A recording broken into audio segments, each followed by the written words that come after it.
your thoughts about how you guys match up with the Cavaliers in this series?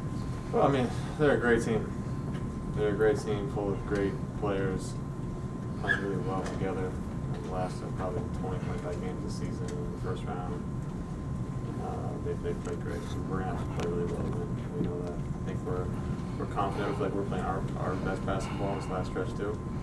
And but this is a huge challenge. We got to go out there and play well. Does them you would think having a long time off, be an advantage, but you all have 3 days, so there's some time there. Do you think, can a team get out of sync a little bit? Can you almost have too much time off? I mean, will there be 8 days, I think, for them by the time they play again? I guess y'all are hoping that's the case. Sure, you hope so. I mean, I think we'll find out game 1. After that, it doesn't really matter. Maybe first quarter, you find out if there's something there or not. But I think if you would ask a team if they would rather have 8 days off or no days off, they would take 8 days off.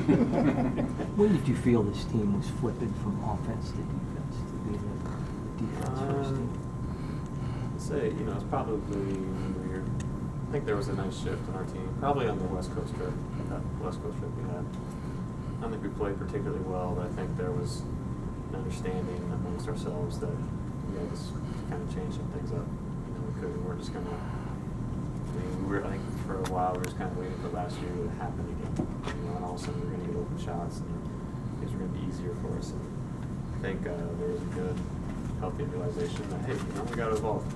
We all got to evolve in life, right? You can't just keep doing the same thing forever. The people who get ahead in life and who do well, they're open to it. And I think you got to give our team and coaches have credit for doing that. I think there's been a nice shift. It's not like we still care about our offense. And I thought we were decent in defense last year, but I think there's been understanding that our defense has to be really good. I think it has been. Your goal would have been starting Golden State and LA twice that trip?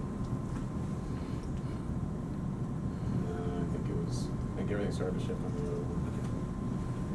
Sacramento. It was I kept on saying that the ship is turning. It's like this big, huge carnival cruise ship. It's turning. I think there's going to get to a place where it's probably really good. Playoff series can get chippy. I think we saw that in the last one. We're going to get to. They've got a guy that's can get under people's skin. Knocked you out of the playoffs last year. How do you guard against that at all? I mean, just how you guys react to what you don't. You don't let it be a thing. I'm not really going to answer the question anymore because it's not a thing. Right? You can't acknowledge it or it's a thing. Right? So you don't. You just play. And I don't think there's any kind of ill will. There's no expect every team to battle for every possession. That's it. With LeBron, we talked when you played in the second to last game of the season, and not that they're just LeBron, but obviously a huge part of what they do, that you guys want to throw different bodies at him and do as much as you can. He still had 36 points in 3 quarters. Is there something that you guys need to do differently or better, and what if it's better, what is it? A lot of it's just better. I think, you can't give him angles, you can't give him easy baskets, you can't give him momentum plays. He's just too good. He's too big and strong, too good. You can't give him an angle. You can't shade him one way. You can't force him one way. You just gotta square your shoulders to his shoulders and try to make it tough on him. And even if you do that, he's probably still going to get 30 points. But that's what we have to do.